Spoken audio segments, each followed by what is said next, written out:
Assalamualaikum warahmatullahi wabarakatuh. Alhamdulillah wa bihi nasta'in ala umuri dunya waddin. Wassalatu wassalamu ala sayyidil mursalin wa ala alihi wa sahbihi ajma'in. Tuan-tuan muslimin dan muslimat, mudah-mudahan kita sama-sama dirahmati oleh Allah Subhanahu wa taala. Jadi tajuk kita, tajuk baru muka surat 135. Tuan-tuan yang ada kitab, ya, kitab Sirah Nabawiyah Nurul Yakin, ya, tolong buka muka surat yang ke-135. Ni cetakan baru tuan-tuan, ya. Mungkin buku cetakan lama, ya, cetakan lama mungkin bukan muka surat 135. Tuan-tuan cari saja di bawah tajuk tahun yang kedua Hijrah. Ya, sebab kalau cetakan lama dia paging dia beza sikit tuan-tuan, ya. Jadi tolong dibezakan. Tapi kalau cetakan baru, ya, insya-Allah muka surat 135. Jadi cerita tahun pertama Hijrah dah selesai, ya. Hari ini insya-Allah tahun yang kedua Hijrah. Bermula dengan peperangan Waddan. Ya, Waddan ni kita tahulah, ya, daripada perkataan Waddun. Ya, dan Waddun tu nama salah satu berhala besar yang disembah pada zaman Nabi Nuh alaihissalam. Ya, zaman Nabi Nuh ada berhala besar yang disembah, dan nama berhala Waddun atau Waddan ini disebut, ya, pada ayat yang ke-23, ya, surah Nuh, surah 71. Tuan-tuan boleh buka surah 71, tandakan dulu. InsyaAllah nanti lepas kelas boleh tengok. Ya, pada ayat yang ke-23, ya, jadi nama Waddun, ya, ataupun Waddan. Jadi peperangan Waddan ataupun nama tempat yang kemungkinan dulu ada berhala di sini, ya, ada berhala besar di situ setelah berlalunya 12 malam. Ya, 12 malam tahun yang kedua Hijrah. Ya, jadi maknanya apa ni, tahun yang kedua Hijrah, ya, 12 malam selepas berlalunya apa ni masa, ya, maka Rasulullah sallallahu alaihi wasallam keluar daripada Madinah untuk menghalang rombongan dagang Quraisy. Ya, jadi orang-orang Quraisy kita tahulah, ya, seperti mana Nabi juga, ya, sering membawa barang dagangan menuju ke negeri Syam, ya. Jadi oleh kerana Mekah tu berada di selatan, jadi kalau orang Mekah nak meniaga ke utara, mereka kena lalu kawasan berdekatan dengan Madinah. Dulu mereka transit di Al-Madinah Al-Munawwarah ataupun Yasrib. Ya, tetapi sekarang kita tahu Yasrib ataupun Madinah Al-Munawwarah sudah dikuasai oleh Nabi dan para sahabat. Jadi oleh kerana itu orang Quraisy tidak lagi singgah, tidak lagi transit di Yasrib atau Madinah. Ya. Jadi mereka hanya melalui kawasan yang berdekatan dengan Al-Madinah saja. Jadi baginda telah melantik Sa'ad bin Ubadah. Ya, Sa'ad bin Ubadah ni adalah ketua bagi kaum Khazraj. Ya, ini pemimpin Khazraj ni, Sa'ad bin Ubadah. Ya, ni orang lama, orang senior, ya, dan beliau dianggap sebagai ketua lah, bukan kepada kaum apa ni Khazraj saja, ya. Nanti kita tahu akan datang kaum Aus pun, ya, mereka juga menjadikan Sa'ad sebagai pemimpin tertinggi mereka. Setelah apa ni Sa'ad bin Mu'az, ya, yang merupakan pemimpin kepada Aus meninggal dunia pada tahun yang kelima Hijrah, ya, setelah daripada berlakunya peperangan Khandaq, ya, peperangan parit. Jadi Nabi keluar, jadi bila Nabi nak keluar, Nabi melantik Sa'ad bin Ubadah, ya, sebagai penggantinya di Madinah. Jadi baginda mara sehingga sampai di Waddan. Ada nota kaki di bawah, ya, perkampungan yang terletak di antara Makkah dan Al-Madinah. Ya, dan jaraknya, ya, dengan Abwa ialah lebih kurang 6 batu. Jadi Abwa ni signifikan sebab kita tahu ketika mak Nabi Aminah binti Wahab, ya, pulang daripada memperkenalkan Nabi kepada saudara mara di Al-Madinah. Ya, kita tahu, ya, pada usia Nabi 6 tahun, mak Nabi Aminah bawa Nabi. Ya, dan pada ketika itu rombongan itu disertai juga oleh Ummu Aiman. Ummu Aiman adalah pembantu, ya, ataupun kita panggil, pada masa dulu kita panggil hamba perempuan lah, ya, kepada Aminah, ya. Kemudian bila Aminah meninggal, ya, Nabi lah, ya, yang dijaga, yang dipelihara, ya, dan dibesarkan oleh Ummu Aiman ataupun nama sebenarnya Barakah, ya. Dan beliau adalah asalnya seorang hamba yang ditemui oleh Abdul Muttalib, ya, ketika selesainya peperangan orang-orang daripada Yaman, ya, yang dibawa oleh Abrahah, tentera bergajah. Ya, tentera bergajah tu terkorban, ya, semuanya terkorban. Tetapi hamba yang dibawa bersama dengan mereka selamat. Salah seorangnya ialah Ummu Aiman, ya. Ini kata kita boleh tengok nota kaki, ya, yang ditulis oleh para ulama, ya, ketika mensyarahkan kitab Syama'il Muhammadiyah. Ada nota kaki berkaitan dengan cerita Barakah ataupun Ummu Aiman ni, ya. Jadi beliau telah ditemui oleh Abdul Muttalib dan Abdul Muttalib telah menghadiahkan Ummu Aiman ini yang masa itu masih remaja lah ya, kepada apa? Kepada Abdullah. Kemudian setelah Abdullah meninggal ya, Aminah lah yang memeliharanya ataupun memilikinya, dan kemudian oleh Nabi lah ya. Dan kita tahu ya, Ummu Aiman dibebaskan oleh Nabi ya, dan Khadijah, ketika Nabi dan Khadijah berkahwin, Ummu Aiman dibebaskan. Maknanya Ummu Aiman menjadi maula kepada Rasulullah ya, kerana asalnya dia hamba.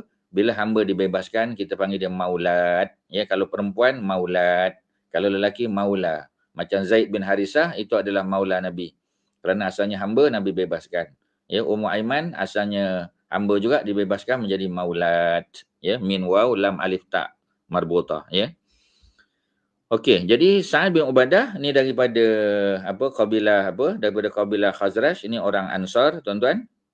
Beliau diberi tanggungjawab untuk menjadi caretaker Madinah. Ya, kerana Nabi telah barakah dengan K bukan Q. Bukan barakah, bukan. Barakah, betul kan? Ya, barakah. Ya, Al-Habasyah, sebab beliau adalah seorang wanita berkulit hitam ya, yang berasal daripada Ethiopia ya, ataupun sekarang kita panggil Eritrea. Ya, jadi ejaan nama tu ya, selalu orang duk sebut Q bukan Q. Ya, K, barakah. Barakah ya. Sebab tu dia panggil al-barakah. Ya, jadi maknanya keberkatan. Orang Melayu panggil keberkatan ya, ataupun berkah ya. Itu dia punya inilah ya, tolong betulkan ya di Facebook, silakan. Kemudian baginda mara sehingga sampai di Waddan. Kita dah sebut Waddan kawasan berdekatan dengan Abwa'. Abwa' tempat ketika mana ketika mana Aminah bawa balik Nabi bersama dengan Abdul Muttalib pun ada, bersama dengan Ummu Aiman ya. Mak Nabi Aminah jatuh sakit ya, dan Aminah dikebumikan, meninggal dan dikebumikan di Abwa' ya. Jadi Abwa' ni signifikan lah tuan-tuan dalam perjalanan Mekah ke Madinah. Kemudian pembawa panji-panji ketika itu ialah bapa saudara Rasulullah, yakni Hamzah. Ni ketika syariah ataupun apa kita panggil ya, mana-mana military campaign ya, dia ada pembawa bendera.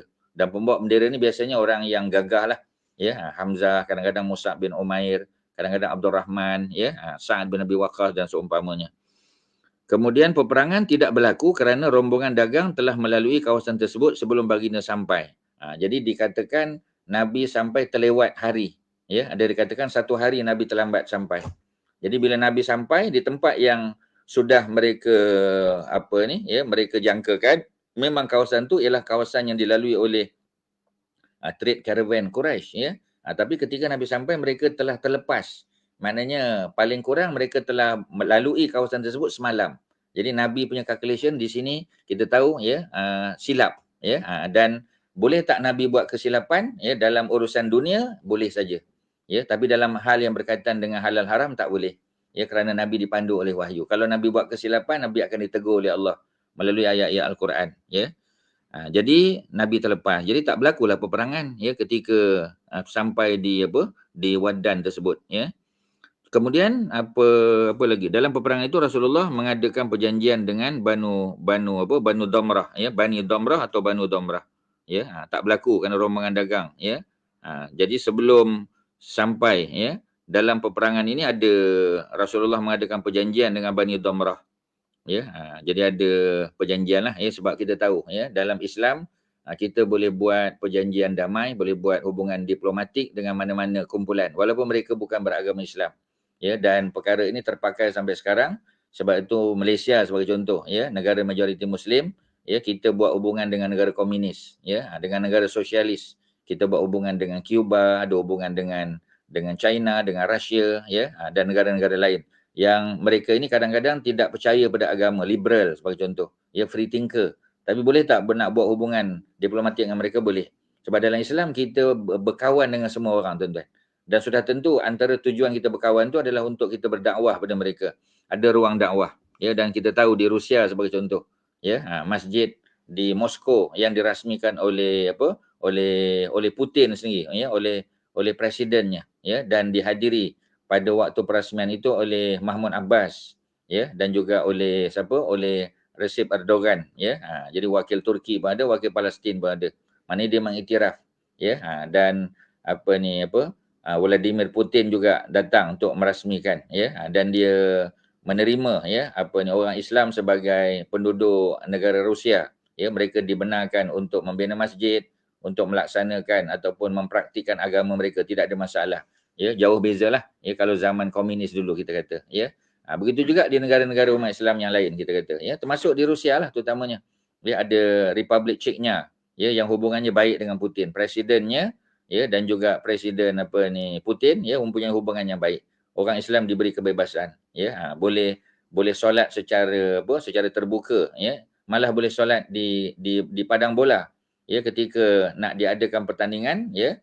Jadi jamaah solat beramai-ramai di kawasan padang, ya, diimamkan oleh satu imam, ya, sebelum perlawanan dimulakan. Maknanya nak tunjuk bahawasanya benda tu boleh berlaku, ya. Jadi orang Islam juga dapat bantuan, ya, dan ada hubungan baik, ya, di antara negara umat Islam yang duduk di bawah Rusia dan juga negara umat Islam yang lain, ya, yang mempunyai hubungan diplomatik, termasuklah Malaysia, ya, Turki dan sebagainya dengan negara Rusia. Maknanya tidak ada masalah, ya. Jadi kalau Nabi buat hubungan dengan Bani Damrah, ya, itu tidak menjadi masalah walaupun Bani Damrah itu dikatakan belum menerima Islam, ya, sebagai agama kabilah mereka. Di antara isi perjanjian ialah muslimin memberikan jaminan keamanan kepada mereka. Orang Islam akan menjamin, ya, keselamatan mereka. Orang Islam ada tentera, orang Islam akan jaga, ya. Kemudian apa lagi, ya, akan dibantu sekiranya diserang dan hendaklah menolong mempertahankan orang Islam sekiranya mereka diminta berbuat demikian. Jadi dia kita panggil, ya, balance lah hubungan tu. Kalau Bani Damrah, ya, kabilah Damrah diserang, orang Islam akan bantu. Kalau orang Islam diserang pula, ya, dan mereka diminta untuk membantu orang Islam, mereka kena bantu, ya. Jadi hubungan timbal balik kita panggil. Ya, Rasulullah pulang ke Madinah selepas meninggalkan Madinah selama 15 malam. Ya, jadi Nabi pergi lebih kurang 2 minggu. Peperangan buat, ya. Tidak beberapa lama selepas Rasulullah pulang ke Madinah, baginda mendengar berita mengenai kepulangan rombongan dagang Quraisy, ya, dari negeri Syam, ya. Jadi setelah beberapa lama, ya, maknanya kita tahulah, ya, perjalanan biasa daripada Mekah menuju ke negeri Syam, ya, Damaskus sebulan perjalanan dengan unta. Balik sebulan, ya, perjalanan perjalanan pergi balik saja, ya. Berniaga mungkin 2 minggu, 3 minggu, ya, paling lama sebulan lah. Kerana kita tahu, ya, biasanya perjalanan ini, perniagaan ini juga dilakukan pada bulan-bulan Muharram, ya. Maknanya mereka bertolak pada bulan Zulkaidah, ya, meniaga pada bulan Zulhijjah dan mereka pulang pada bulan Muharram. Ni 3 bulan yang dianggap sebagai bulan gencatan senjata, ya. Jadi maksudnya mereka tidak berani untuk pergi pada bulan-bulan lain, sebab bulan lain tu bulan-bulan mereka boleh diserang, ya, mereka boleh dihalang dan sebagainya. Dan sudah tentu Nabi bukan bertujuan untuk berperang, bukan, ya, sekadar untuk mengambil ganti rugi, ya, kepada harta benda orang Islam yang dirampas, ya, ketika mereka berhijrah daripada Mekah ke Madinah, ya. Macam Nabi contoh, rumah Nabi tak bawa, of course lah, ya, fixed asset macam mana nak bawa, juga barang-barang lain, ya, ternakan kalau ada, ya, di kalangan sahabat Nabi, Abdul Rahman bin Auf orang kaya, ya, Hamzah juga orang kaya, Abu Bakar orang kaya, Sa'ad bin Abi Waqqas, Az-Zubair bin Al-Awwam, ya, dan sahabat-sahabat lain, Talhah bin Ubaidillah, ni semua peniaga. Jadi ketika mereka berhijrah ke Madinah, mereka pergi sehelai sepinggang. Maknanya tak ada bawa barang-barang yang berharga melainkan apa yang boleh dibawa oleh unta mereka. Ya, jadi oleh kerana itu mereka terpaksa meninggalkan barang-barang mereka. Itu syarat yang dikenakan oleh orang Mekah, dan harta mereka difaraidkan sama mereka. Ya, contoh kita kata rumah Nabi, ya, dengan Khadijah telah diambil oleh Uqail, ya, Uqail bin Abi Talib, ya. Jadi walaupun Uqail ni sepupu Nabi, tapi beliau belum masuk Islam. Jadi beliau telah beliau telah diberikan, ya, rumah peninggalan Nabi dan juga Khadijah. Begitu juga para sahabat lain, Hamzah sebagai contoh, Abdul Rahman, ya. Dan sebahagian sebahagian besar harta mereka telah dimiliki oleh orang-orang Quraisy, yang walaupun sebahagian mereka adalah mereka yang ada hubungan lah macam Nabi tadi kan, yang ambil harta Nabi itu bukan orang lain lah, ya. Dia adalah sepupu Nabi, Uqail bin Abi Talib, ya, abang pada Sayyidina Ali dan Ja'far bin Abi Talib, ya, yang merupakan sepupu Nabi, ya, tetapi dia belum menerima Islam. Malah Uqail terlibat dalam perang Badar, kita akan baca nanti, dan Uqail ditangkap, terpaksa membayar tebusan, Ya, bersama dengan Saidina Abbas juga ditangkap dalam peperangan tersebut. Jadi tebusan dan mereka terpaksa membayar tebusan. Ya, dikatakan 4,000 dirham ya satu orang. Jadi kalau dua orang sudah 8,000 dirham. Kalau satu dirham RM20 ya, tuan-tuan kali sajalah ya. Jumlahnya agak besar juga tuan-tuan. Jadi orang Islam dapat harta rampasan perang, ghanimah, dan dapat juga duit tebusan ya, untuk membantu umat Islam di peringkat awal ya, meneruskan dakwah ya dan perjuangan mempertahankan negara Islam Madinah. Okey tuan-tuan ya, selesai di situ. Jadi Rasulullah pulang ya dari Madinah, dapat maklumat ya setelah beberapa ketika rombongan dagang Quraisy nak pulang daripada negeri Syam. Ya, Nabi ya disertai oleh Umayyah bin pasukan tadi disertai oleh Umayyah bin Khalaf bersama 100 orang Quraisy dengan membawa 2,500 ekor unta ya. Jadi unta ni unta untuk mengangkut barang-barang dagangan. Ya, baginda keluar bersama 200 muhajirin. Ya, peristiwa ini berlaku pada bulan Rabiul Awal. Ya, yang ini sudah Rabiul Awal. Maknanya mungkin pasukan dagang ni agak terlewat sikitlah. Ya, sepatutnya bulan Muharram dah selesai dah. Ya, tapi mungkin mereka extend ke ataupun cuaca, kita tak tahu. Ya, cuma disebut di sini oleh kerana mereka ni pulang pada bulan Rabiul Awal. Bulan Rabiul Awal bukan bulan Muharram. Jadi bukan bulan genjatan senjata, ya. Jadi panji-panji dibawa oleh Sa'ad bin Abi Waqqas kali ini. Tadi mula-mula tadi dalam peperangan Waddan tadi ya, cadangnya walaupun tak berlaku peperangan, Saidina Hamzah yang pegang bendera, ya, yang pegang panji-panji Islam. Kali ini Sa'ad bin Abi Waqqas pula. Baginda mara sehingga sampai di Buat dan mendapati rombongan dagang telah terlepas. Sekali lagi, ya, Nabi punya calculation, para sahabat punya perkiraan ya tidak menepati. Ya, jadi boleh tak salah dari segi pengiraan, tak ada masalah lah tuan-tuan. Strategi silap kadang-kadang. Ya, ketika perang Badar nanti kita akan tengok Nabi mencadangkan supaya para sahabat berkemah di satu tempat. Ya, tapi bila datang seorang sahabat lain bagi tahu, ya Rasulullah, adakah ini wahyu daripada Allah ataupun Nabi punya ijtihad saja? Nabi kata ini ijtihad aku, ya. Haza fi ra'yi ana. Ini pada pandangan aku. Kata sahabat tadi, lebih baik kita pergi ke depan lagi. Kerana di depan lagi ada perigi lagi, ada sumber mata air. Ya, jadi kalau kita duduk di sini, Quraisy akan ambil mata air itu. Jadi kita pergi ke depan dan mata air lain kita tutup supaya musuh tak ada bekalan air. Bila water resources tidak ada, itu salah satu sebab ya yang membawa kepada kekalahan mereka, tuan-tuan. Boleh faham ya? Okey, selesai. Jadi 2,500 ekor unta. Ini memang pasukan dagang yang besar ya, bawa keuntungan balik daripada negeri Syam, tapi Nabi terlepas lagi. Dengan itu baginda pulang dan pertempuran tidak berlaku. Semua ini berlaku apabila orang-orang musyrikin Mekah mengambil langkah berhati-hati dan berusaha supaya berita tentang mereka tidak sampai ke Madinah. Ya, jadi masing-masing berhati-hati. Jadi tidak apa kita panggil ya, tidak mendedahkan rahsia perjalanan mereka ya, supaya orang Mekah ya selamat dan orang Madinah ya, yang diketuai oleh Nabi tidak berjaya merampas apa-apa daripada mereka.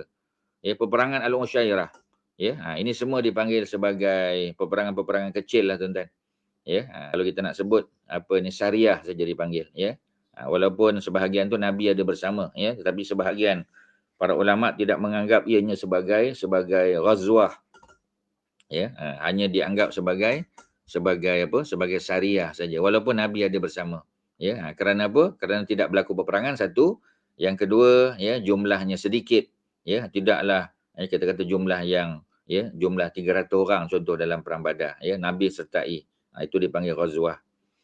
Jadi bila Nabi pulang ke Madinah, orang-orang Quraisy keluar dengan membawa rombongan dagang yang besar. Ya, jadi rombongan dagang tu besar tuan-tuan. Ya, jadi bila rombongan dagang tu besar, maka apa? Maka keuntungannya ya banyak. Mereka mengumpulkan harta mereka sehingga semua orang Quraisy, lelaki dan perempuan yang mempunyai harta walaupun satu misqal, ya, ini apa ni measurement lah, timbangan, ya, akan menyerahkan kepada rombongan ini untuk diperniagakan. Ya, jadi mereka buat investment lah. Ya, jadi investment bila apa kita panggil, bila ada keuntungan ya mereka akan dapat apa ni share mereka ya, peratusan daripada keuntungan tadi. Jadi rombongan ini diketahui oleh Abu Sufyan. Kali ini Abu Sufyan pula. Tadi Umayyah bin Khalaf ya. Ini kali ini Abu Sufyan ya bin Harb ya. Yang ini nanti akan jadi bapa mertua Nabi lah. Ya, sebab Nabi berkahwin dengan anak dia Ramlah binti Abu Sufyan. Ya, dan Abu Sufyan bin Harb ini daripada kabilah Umayyah, Bani Umayyah. Ya, tapi kalau Umayyah kalau kita tengok daripada Bani Abdul Syams. ya, Bani Abdul Syams, ya. Jadi Abdul Syam ni adalah adik-beradik dengan siapa, ya, dengan Hashim. Nabi punya moyang, ya, moyang pertama Nabi Hashim. Hashim ada adik-beradik, ada 4 orang paling kurang lelaki. Ya, nombor 1 Hashim, nombor 2 Al-Muttalib, kemudian ada Naufal dan ada Abdul Syams. Daripada Hashim dapatlah Abdul Muttalib, dapat Abdullah, Hamzah, Abu Talib dan sebagainya. Ya, daripada apa? Daripada Abdul Syam dapat Bani Umayyah. Ya, dan mereka ni, ya, daripada keluarga Abdul Muttalib juga. Ya, jadi daripada keluarga Abdul Muttalib. Ya, jadi Abdul Muttalib tu moyang Nabi yang kedua kan. Ya, kalau moyang Nabi pertama Hashim lah. Bapa kepada Hashim Abdul Muttalib. Abdul Muttalib, ya, ada paling kurang 4 orang anak lelaki tadi kita sebut. Ada Hashim, ya, yang menggantikan Abdul Muttalib setelah Abdul Muttalib setelah apa? Bukan Abdul Muttalib, Abdul Manaf, sorry tuan-tuan, ya, Abdul Manaf. Abdul Manaf ada 4 orang anak. Ya, ada Hashim, ada Al-Muttalib, ya, ada Naufal dan juga ada Abdul Syams, ya. Jadi Abdul Manaf Nabi punya moyang kedua. Jadi Hashim yang menggantikan Abdul Manaf, ya. Ketika Hashim meninggal, Al-Muttalib yang menggantikan abang dia. Ya, beliau yang telah bertemu dengan Syaibah ataupun Abdul Muttalib, bawa balik ke Mekah di groom, dan akhirnya Abdul Muttalib menjadi pengganti kepada Hashim, kita tahu. Ya, tapi adik-beradik Al-Muttalib ada seorang namanya Abdul Syam. Abdul Syam ni lah, ya, moyang kepada Muawiyah, ya, bin Abu Sufyan bin Harbin, ya, bin Umayyah, ya, dan mereka merupakan anak cucu, ya, kepada Abdul Syams yang merupakan adik-beradik, ya, kepada tadilah, ya, kepada Hashim, Al-Muttalib dan Naufal. Itu cerita dia, tuan-tuan. Jadi apa ni, apa kita panggil, ya, Abu Sufyan, ya, beliau menjadi ketua, ya, bersama-sama rombongan lebih kurang 20 lelaki. Rasulullah, ya, keluar untuk menyekat rombongan dagang tersebut, ya, pada bulan Jumadal Ula, ya, yang lebih tepat Jumadal Ula. Orang Melayu panggil Jamadil Awal, ya, tapi sebab dia dalam bahasa Arab Jumada tu dia feminin, ya, dia muannas. Jadi bila dia feminin, kita tak panggil Jumadal Awal, ya. Kita panggil Jumadal Ula. Ya, ula tu awal lah. Tapi awal untuk masculine, ula untuk feminin. Ya, jadi ada beza sebab bahasa Arab ni bahasa yang sangat mengambil kira gender, ya. Bilangan, ya, gender, ya, lelaki perempuan, ya, jantan betina, dia semua macam tu, tuan-tuan. Dia bukan kalau jantan saja, betina saja, ya, ataupun namanya ditukar macam tu saja, bukan. Ya, contoh kita kata apa ni, Baqaratun kan, ya. Kita dalam Quran ada surah Al-Baqarah. Jadi diterjemahkan Al-Baqarah tu sapi betina, ya, ataupun lembu betina. Jadi biasa kalau kita belajar, kita buang tak marbutah di belakang, jadi Baqarun. Baqarun tu jantan lah, tak, tuan-tuan. Lembu jantan bukan Baqarun. Ya, ada istilah lain, dipanggil Saurun. Ya, jadi kalau betina Baqaratun, jantan bukan simply buang tak marbutah maka dia jadi betina, tak. Ya, dia bukan, ya. Jadi terjemahan dia adalah lembu jantan, apa dia? Saurun. Perkataannya Saurun. Begitu juga dengan binatang-binatang lain. Ya, jadi contoh kita kata Sa'labah kan, kita selalu dengar Sa'labah. Sa'labah ni, ya, dikatakan cerita ni, ya, tak sahih lah. Ya, Sa'labah ni kononnya miskin, ya, kemudian dia minta Nabi doa, ya, Nabi doa, dia ada binatang ternakan, makin lama makin banyak, dan kemudian Jumaat tak pergi, tak sempat, zakat pun tak bayar. Ya, dan dia dilaknat lah, ya. Nabi tak mengaku dia sebagai umat baginda, ya. Dan cerita ni tak sahih, kita tahu. Ya, tapi cerita Sa'labah ni memang terkenal lah. Ya, dan Sa'labah tu ada tak marbutah belakang. Sa, Ain, Lam, ya, Ba, tak marbutah. Sa'labah. Kita kata kalau ada tak marbutah ni mesti perempuan, tak, tuan-tuan. Ya, Baqaratun memang betina. Tapi Sa'labah bukan musang betina, bukan. Musang jantan. Seekor musang jantan. Kalau nama orang, mana seorang lelaki, ya, yang namanya diambil daripada nama musang tadi, Sa'labah. Ya, jadi kalau Sa'lab, kita kata apa, jantan, Sa'labah betina. Tak je tu. Dia bukan, ya, as simple as that, bukan, tuan-tuan. Ya, bukan macam tu dia punya kaedah dia. Ya, sebab itu bahasa Arab ni dia challenging, tuan-tuan. Jadi kalau apa ni, kalau dia betina, ya, kita panggil Su'alah pula. Bukan Sa'labah, bukan. Jadi kalau kita tengok nama-nama yang ada tak marbutah di belakang, tak marbutah tu, ya, Sa'labah kan ada bunyi. Ya, tak marbutah tu, ya, ataupun Sa'labatun. Jadi itu bukan menunjukkan perempuan, bukan. itu menunjukkan kepada seorang. Maknanya kalau binatang seekor musang, sa'labatun. Ya, sa'lab ya maknanya menunjuk pada makna pada makna musang saja, ya, jenis musang. Tapi kalau musang betina kita tak panggil sa'labah, ya. Kita panggil su'alah. Ada beza pula tuan-tuan.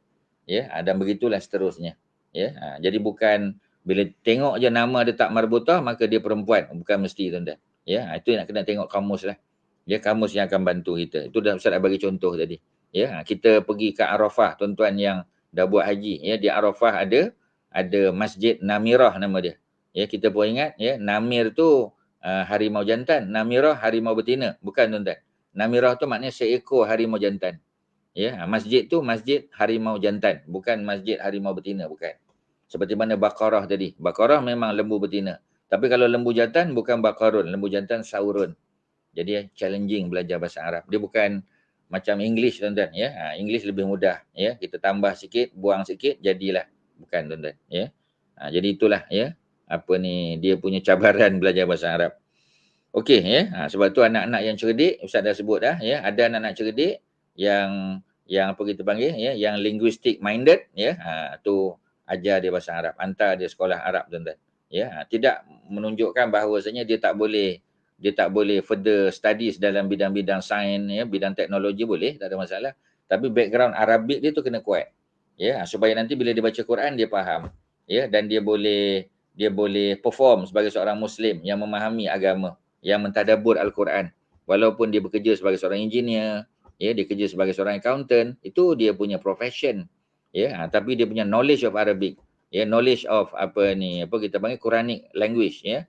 Yang itu bagus, yang itu kita nak tuan-tuan, ya. Macam itulah. Sahabat-sahabat Nabi sama tuan-tuan.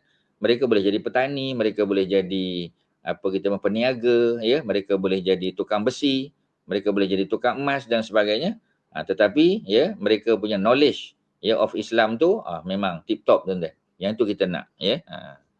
Okey, balik pada cerita tadi. 20 orang yang bersama-sama dengan Abu Sufyan bin Harbin. Ya, masa ni dia belum jadi bapa mertua Nabi lagi lah. Ya. Jadi pada bulan Jumadal Ula yang lebih tepat, ya. Orang Melayu panggil Jamadil Awal, tak salah lah. Tapi yang lebih tepat Jumadal Ula. Bersama-sama dengan 150 orang Muhajirin. Nabi keluar. Ya. Jadi baginda melantik Abu Salamah bin Abdul Asad sebagai penggantinya di Madinah. Jadi Abu Salamah siapa dia? Ini suami kepada Ummu Salamah. Yang nanti Abu Salamah cedera parah dalam peperangan, dia meninggal dunia dan Nabi kahwin dengan balu kepada Abu Salamah, yakni Ummu Salamah, ataupun nama sebenarnya Hindun. Ya, Hindun binti Sahal ataupun Hindun binti Abi Umayyah. Ya, itu daripada keluarga Bani Makhzum pula tuan-tuan, ya. Jadi Abu Salamah dengan Ummu Salamah, ya, mereka dua pupu, ya, second cousin. Ya, mereka dikahwinkan kerana kita tahu orang Arab kabilah Quraisy ni mereka kahwin sesama kabilah. Ya, kalau daripada Bani Hashim kahwin dengan Bani Hashim. Kalau tidak pun, ya, mereka berkahwin dengan apa kita panggil, ya, moyang mereka adik-beradik, datuk mereka adik-beradik ataupun moyang mereka adik-beradik, ya, second moyang adik-beradik, macam itulah. Macam Nabi, ya, dengan Khadijah. Khadijah bukan Bani Hashim. Ya, Khadijah bukan Bani Abdul Manaf, tapi Khadijah daripada Bani Abdul Uzza. Abdul Uzza dengan Abdul Manaf adik-beradik. Ya, Abdul Uzza, Abdul Manaf adik-beradik. Jadi bila adik-beradik, ya, dia punya keturunan tu semua datang daripada keluarga yang sama, ya, daripada keluarga Qusay bin Kilab. Jadi Nabi dengan Khadijah tak ada bantahan lah ketika nak kahwin. Ya, sebab walaupun Nabi miskin, Nabi tak ada harta, ya, tetapi Nabi mulia kerana Bani Hashim dari segi politik mereka popular. Mereka lebih apa kita panggil, ya, mereka lebih berautoriti. Cuma dalam bidang perniagaan, ya, anak keturunan Abdul Uzza, ya, mereka berjaya. Bani Asad contoh, ya, daripada apa kita panggil datuk kepada Khadijah, kan, bapaknya Khuwailid, mereka ni orang kaya, ya, berjaya dalam perniagaan, termasuklah bapa Zubair, yakni Al-Awam, juga orang kaya. Jadi oleh kerana tu, ya, Khadijah yang kaya raya berkahwin dengan Nabi Muhammad sallallahu alaihi wasallam tidak ada bantahan. Kerana Nabi dari segi politik hebat, datang daripada keluarga Abdul Manaf. Sedangkan Khadijah daripada Abdul Uzza. Abdul Uzza dengan Abdul Manaf adik-beradik. So apa masalah? Tak ada masalah. Begitu juga Nabi berkahwin dengan Ramlah anak Abu Sufyan. Abu Sufyan daripada Bani Umayyah. Nabi daripada Bani Hashim. Ya, tetapi Umayyah tu bapaknya ialah siapa tuan-tuan? Ialah Abdul Syams. Abdul Syam ya dengan Hashim adik-beradik. Jadi tak pergi jauh, masih ya sesama mereka, pimai-pimai tangtu juga di kalangan orang Quraisy juga tuan-tuan. Ya, jadi keturunan Khadijah kaya raya dan berniaga betul. Ya, memang betul. Okey tuan-tuan ya, tidak ada apa kita panggil ya, biasanya berkahwin sesama mereka supaya penguasaan bumi Mekah ni, harta bendanya, penguasaan pengurusan jemaah haji umrah, air Zam-Zam ya, penjagaan Kaabah dan sebagainya, semua itu di bawah kabilah Quraisy. Yang banyak kabilah-kabilah, ada 12 kabilah besar. Ya, paling kurang ada 12 tuan-tuan. Okey, jadi apa yang berlaku ya, kita tahu Abu Sufyan ya. Abu Sufyan yang bawa rombongan dagang 20 orang. Nabi lantik Abu Salamah sebagai pengganti Nabi. Macam tadi Nabi lantik Sa'ad bin Ubadah. Sa'ad bin Ubadah daripada Ansar. Kalau Abu Salamah ini orang Quraisy ya, daripada Bani Makhzum. Nabi lantik dia. Pembawa panji-panji Nabi sekali lagi Hamzah, bapa saudara Nabi. Baginda mara sehingga sampai di Al-Ushairah dan mendapati rombongan telah terlepas. Sekali lagi tuan-tuan, 3 kali dah. Ya, 3 kali terlepas. Dalam peperangan ini Rasulullah mengadakan perjanjian dengan Bani Mudlish. Bukan peperangan, maknanya dalam kempen ketenteraan ni, military campaign ni, ya, oleh kerana dah tak dapat nak mengejar ataupun nak mengambil ya, merampas harta benda ya, orang-orang Quraisy ya, yang mereka telah rampas sebelum ni harta orang Islam, nak ambil balik sebagai ganti rugi. Ya, jadi dibuat perjanjian damai, dibuat hubungan diplomatik dengan kabilah-kabilah yang ada di situ, termasuklah ya di sini Bani Mudlish dan sekutu mereka. Kemudian baginda pulang ke Madinah dan menunggu kepulangan rombongan dagang tersebut. Ya, Nabi terpaksa baliklah. Ya, sebab apa balik? Sebab kita dah sebut perjalanan pergi je sebulan. Ya, berniaga mungkin sekitar sebulan ataupun kurang. Balik sebulan lagi. Ya, cuma oleh kerana Mekah pergi Madinah tu 7 hari, 8 hari minimum. Ya, jadi maksudnya tak perlulah tunggu sampai sebulan perjalanan ya. Baki perjalanan Madinah pergi ke negeri Syam tu lebih kurang 3 minggu. Kerana seminggu sudah dihabiskan daripada Mekah ke Madinah. Jadi jimatlah sikit. Ya, tak perlulah nak tunggu sampai 3 bulan. Ya, cukup menunggu lebih kurang 2 bulan setengah ataupun 2 bulan lebih sikit. Macam itulah tuan-tuan. Ya, dan tidak ada tidak ada sesuatu yang pasti sebab ini semua bergantung kepada cuaca. Ya, kadang-kadang macam tadilah ya, 3 kali Nabi punya calculation meleset. Ya, Nabi agak mereka sampai pada hari sekian-sekian, bila Nabi dan para sahabat sampai, pasukan sudah terlepas. Kalau pasukan belum terlepas, mereka boleh tunggu. Tapi kalau pasukan sudah terlepas, mereka kena pulang ke Madinah. Ya, menunggu pula ya berita nanti update tentang kepulangan pasukan dagang. Nabi pernah terlepas sekali yang dibawa oleh Umayyah bin Khalaf. Kali ini oleh Abu Sufyan pula. Ya. Jadi Nabi pulang menunggu rombongan tersebut. Ya, peperangan Badar yang pertama. Ya, sebab peperangan Badar ada 2. Satu Badar pertama, ya, Badar Al-Kubra, yang kedua Badar As-Sughra. Ya, adakah kedua-duanya berlaku peperangan ataupun satu saja, itu kita akan tengok nanti. Ya. Tidak beberapa lama selepas kepulangan Nabi ke Madinah, ya, Qurs bin Jabir Al-Fihri datang menyerang kawasan gembalaan Madinah. Ya, jadi orang-orang Madinah mereka mengembala kambing di kawasan luar Madinah. Ada padang ragut lah, padang rumput di situ. Ya, jadi tempat di mana kambing-kambing itu digembala telah diserang oleh Qurs, ya, oleh Qurs bin Jabir, ya, Al-Fihri. Ya, jadi selepas dia serang, dia pun melarikan diri. Rasulullah keluar menjejaki mereka dan melantik Zaid bin Harisah sebagai pengganti. Jadi setiap kali Nabi keluar daripada Al-Madinah Al-Munawwarah, Nabi akan lantik pengganti. Nabi pernah lantik Sa'ad bin Ubadah tadi. Ya, Nabi lantik pula siapa tadi ya kita panggil ya, Abu Salamah ya bin Abdul Asad. Kali ini Nabi lantik ya anak angkat Nabi yang juga merupakan maula Nabi, Zaid bin Harisah. Ya, sebab asalnya dia adalah seorang hamba, kemudian Nabi bebaskan ya, dan dia menjadi maula Rasulullah sallallahu alaihi wasallam. Jadi dia dilantik sebagai caretaker Madinah menggantikan Nabi. Yang bawa panji-panji kali ini Ali bin Abi Talib pula, sepupu Nabi, yang juga merupakan menantu Nabi. Ini masa ni belum menantu lagi sebab Ali kahwin dengan Fatimah selepas perang Badar. Ya. Baginda mara sehingga ke Safawan, ya. Safawan ada nota kaki di bawah, nama lembah di kawasan Badar juga. Ya. Jadi Nabi sampai di situ, baginda tidak berjaya menjejaki Kurs dan pertempuran tidak berlaku, tak jadi tuan-tuan. Ya, tapi pahala dapat. Ya, kerana niatnya innamal a'malu binniat. Ya. Wa innama likulli imri'in ma nawa. Ya. Jadi pahala seseorang itu diambil kira berdasar kepada niatnya. Ya, dan kalau niatnya suci, niatnya ikhlas mata-mata kerana Allah, ya, mereka akan dapat pahalanya tuan-tuan. Ya, jangan bimbang. Jadi ibadah, ya, kita plan nak buat tapi pada akhirnya gagal sebagai contoh, ya, tetap dikira pahala. Man ja'a bil hasanah falahu asyru amsalihah. Siapa yang buat satu kebaikan diganda, ya, 10 kali. Tapi kalau dah plan nak buat tak berjaya, ya, tergendala, tetap juga dikira sebagai satu pahala, tetap dapat tuan-tuan. Jangan sedih sangatlah, ya, tetap dapat pahala, cuma tak dapat melaksanakan. Ya, Nabi dan para sahabat plan untuk buat umrah, sampai di Tan'im mereka dihalang. Ya, Nabi ditua ikut Hudaibiyah, dihalang lagi. Terpaksa tahallul balik. Ya, begitu saja, tak dapat buat umrah. Pahalanya dicatatkan, ya, sebagai pahala umrah. Cuma belum dilaksanakanlah, ya. Jadi tahun depan kena datang balik buat. Seperti mana yang dilakukan oleh Nabi selepas berlakunya perjanjian Hudaibiyah. Tu kita akan tengok nanti, ya, kemudian.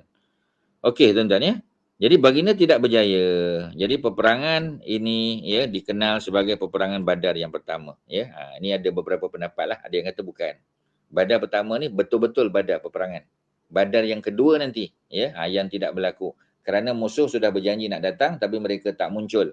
Sampai akhirnya mereka dianggap sebagai kalah lah. Ya, kerana mereka tak muncul. Mereka ni dianggap sebagai penakut. Ya, peperangan tak berlaku. Okey, ya. Jadi di sini nampak Syekh Muhammad Khudari Beg, pengarang kitab ni, ya, menganggap bahawasanya peperangan Badar pertama tu ialah yang tadi, yang Nabi bawa para sahabat. Ya, Ali bin Abi Talib jadi pemegang panji-panji. Ya, sampai di Safawan, ya, baginda tidak berjaya menjejaki Kurs. Ya, pertempuran tidak berlaku. Kurs ni yang terlibat di dalam menyerang kawasan gembalaan, ya, gembalaan kambing, ya, gembalaan unta, ya, penduduk Madinah. Kita tengok Sariyah Abdullah bin Jahash, ya.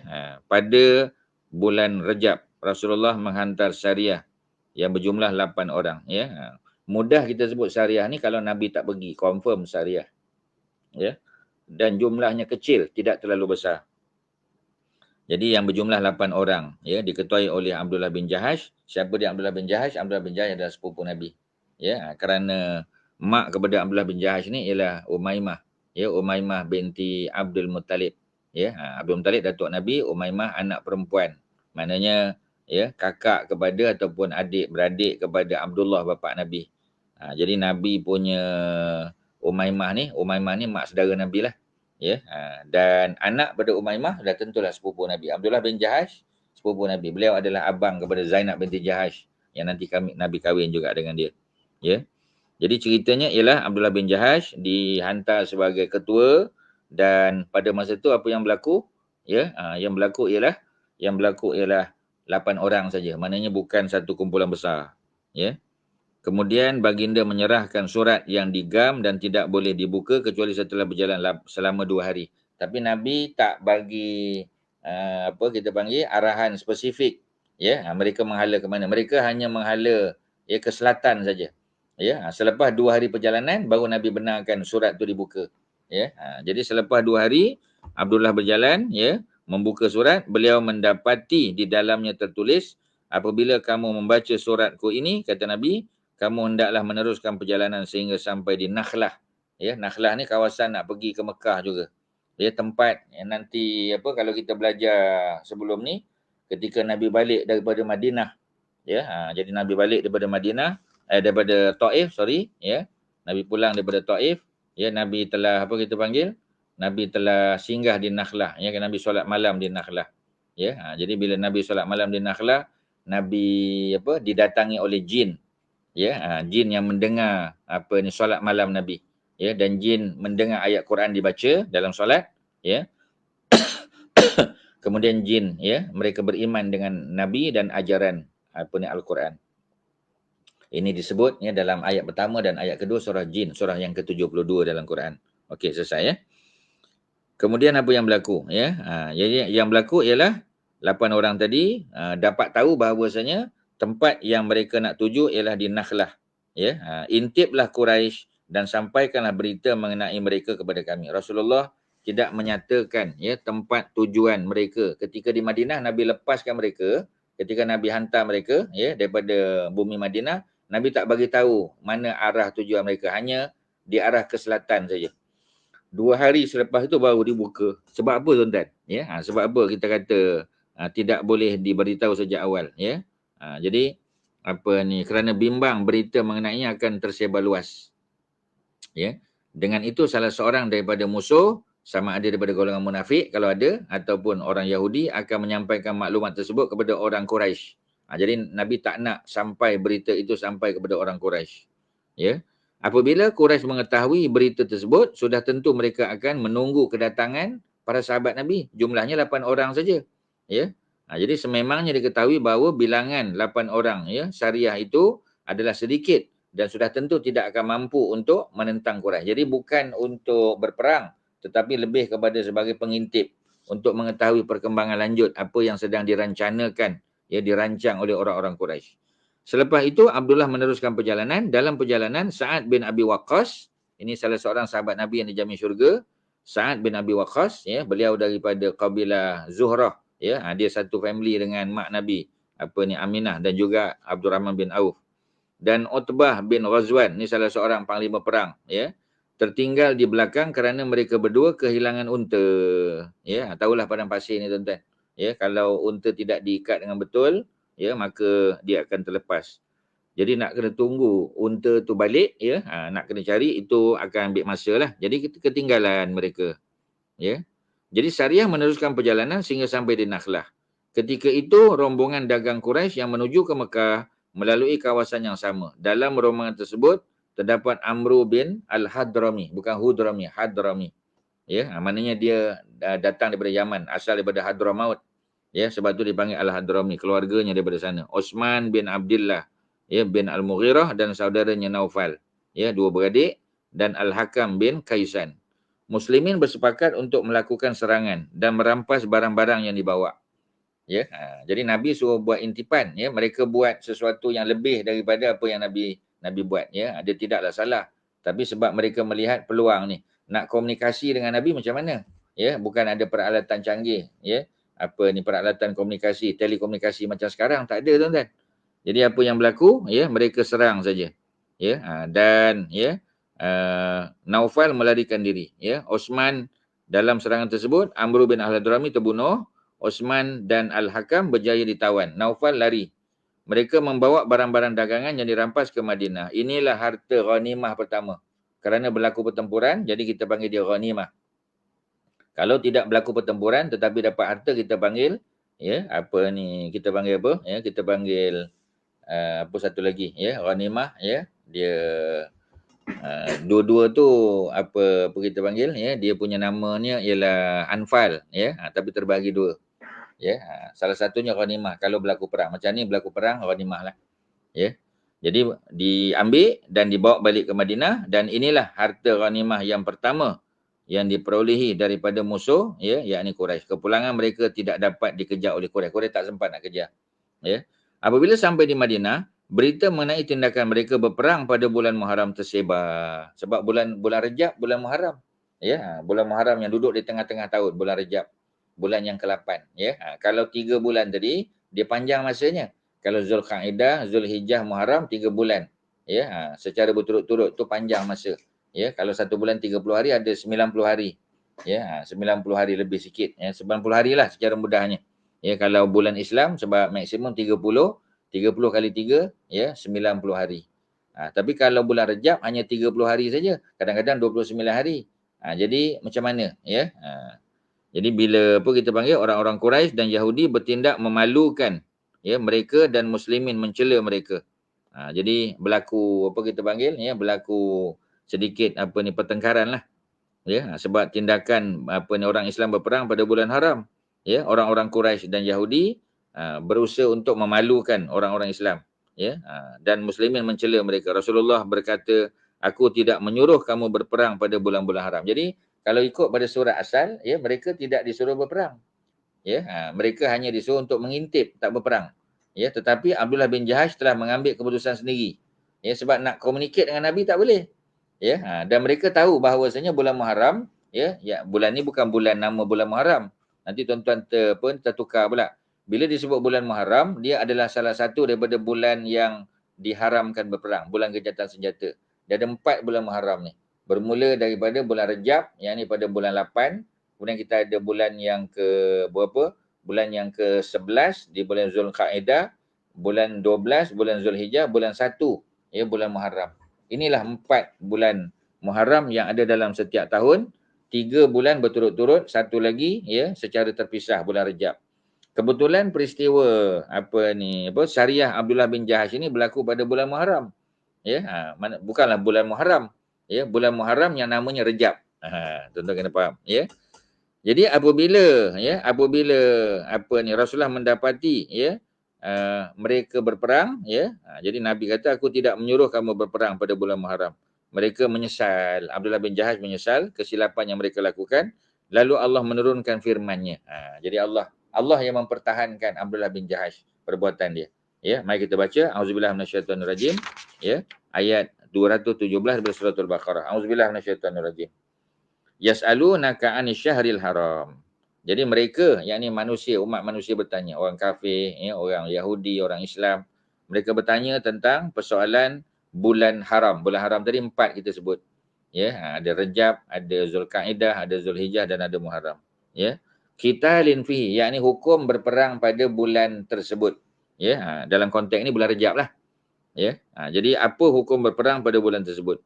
Jadi kata Allah Subhanahu Wa Taala kabirun, ini adalah dosa besar. Tak boleh tuan-tuan. Perang dalam bulan Muharram tak boleh, dan hukumnya adalah dosa besar. Wa saddun an sabilillah wa kufrun bihi wal masjidil haram wa ikhraju ahlihi minhu akbar indallah.